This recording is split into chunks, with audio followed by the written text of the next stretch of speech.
আসসালামু আলাইকুম, সবাই কেমন আছেন? আলহামদুলিল্লাহ আমি ভালো আছি। দেখুন এই লেবুগুলো কী অবস্থা। এখন বর্ষার সময়তে প্রচুর লেবু হচ্ছে গাছে, আর এই লেবুগুলো আপনারা কিভাবে সারা বছরের জন্য সংরক্ষণ করবেন সেটা আজকে আপনাদের সঙ্গে আমি শেয়ার করব। আসলে এখন লেবুর দাম খুবই কম, কিন্তু কিছুদিন পরেই কিন্তু লেবুর দাম অনেক বেড়ে যাবে। এই জন্য এখন যদি সংরক্ষণ করে রাখতে পারেন তাহলে সারা বছর এটা খাওয়া যাবে। আর তাছাড়া রমজান মাসে লেবুর চাহিদা খুব বেশি থাকে, আর রমজান মাসে কিন্তু লেবু পাওয়া যায় না। তার জন্য আপনারা এই লেবুগুলো সংরক্ষণ করে রাখতে পারেন। একদম বছর জুড়ে থাকবে, কোনো সমস্যা থাকবে না।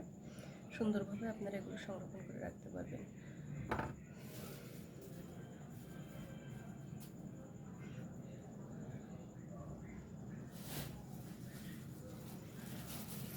দেখুন আমার আজকে অনেক এই সংরক্ষণ করে রাখার জন্য আমি অনেকগুলো লেবু আনছে।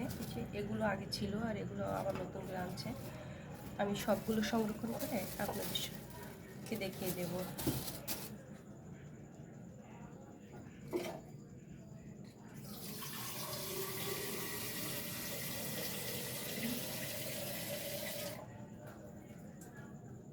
প্রথমে আমরা লেবুগুলো একটু পানি দিয়ে ভিজিয়ে রাখবো, কেননা লেবুর গায়ে অনেক সময় অনেক কিছু থাকতে পারে, আর তাছাড়া স্প্রেও করতে পারে। যেহেতু লেবুতে স্প্রে করা লাগে না, তারপরেও বলা যায় না চাষিরা কী করেছে। আর নিচের গাছ হলে তো কথাই নেই, এখন সবার গাছে প্রচুর লেবু ধরেছে। এভাবে পানিতে একটু ভিজিয়ে রাখবো।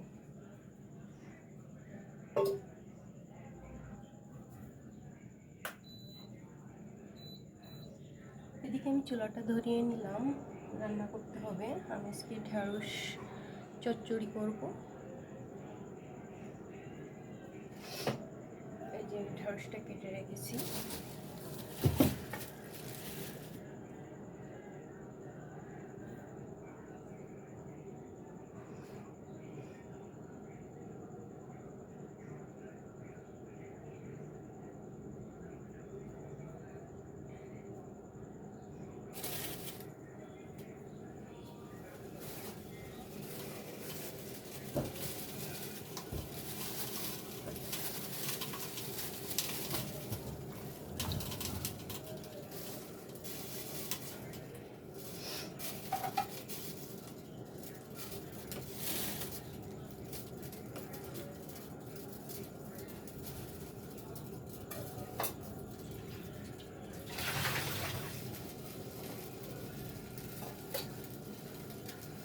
আমরা এখন লেবুগুলোকে কেটে ফেলি।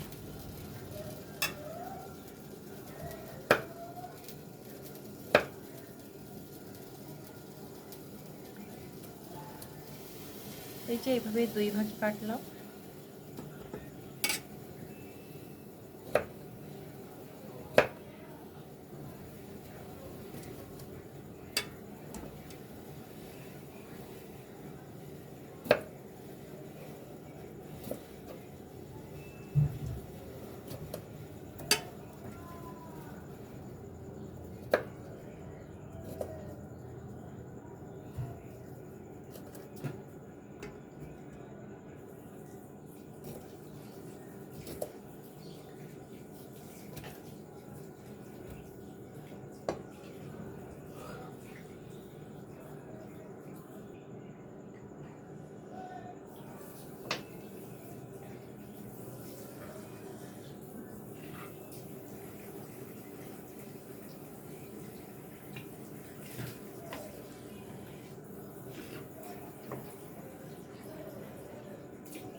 একই দাম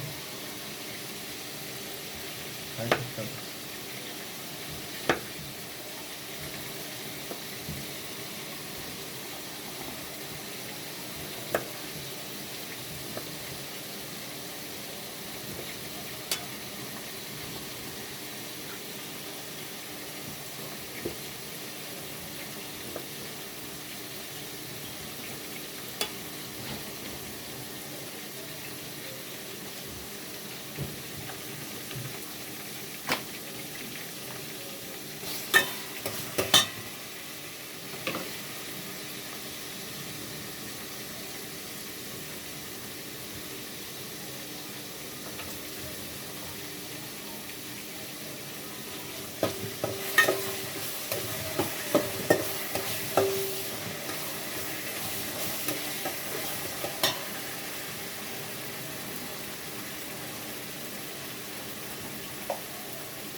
আলহামদুলিল্লাহ।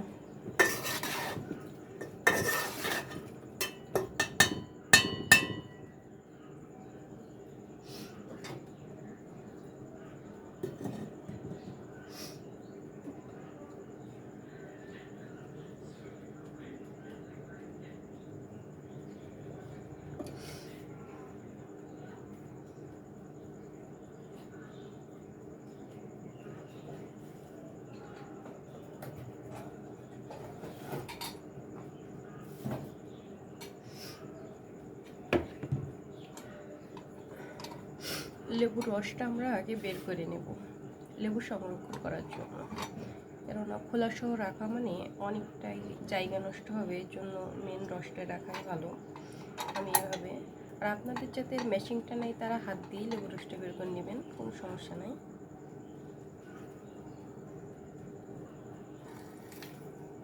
এই মেশিনটা খুবই ভালো কাজ দেয় দেখি।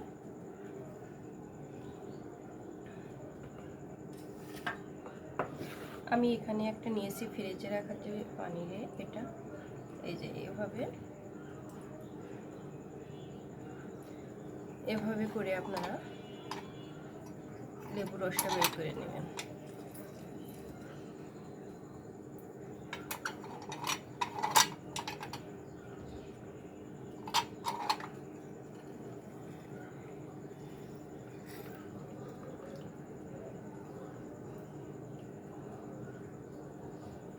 এভাবে লেবু রস বের করে ডিপ ফ্রিজে রাখার পরে যখন আমরা বরফ হয়ে যাবে তখন এটা উঠাই ফেলে আবারও এতে রাখা যাবে, রেখে ফ্রিজে যে কোনো একটা বক্সে করে অনেকগুলো সংরক্ষণ করে রাখা যাবে। আর যখন প্রয়োজন হবে তখন একটা করে গ্লাসের ভিতর দিয়ে শরবত করা যাবে কিংবা যে কোনো কাজে ব্যবহার করা যাবে।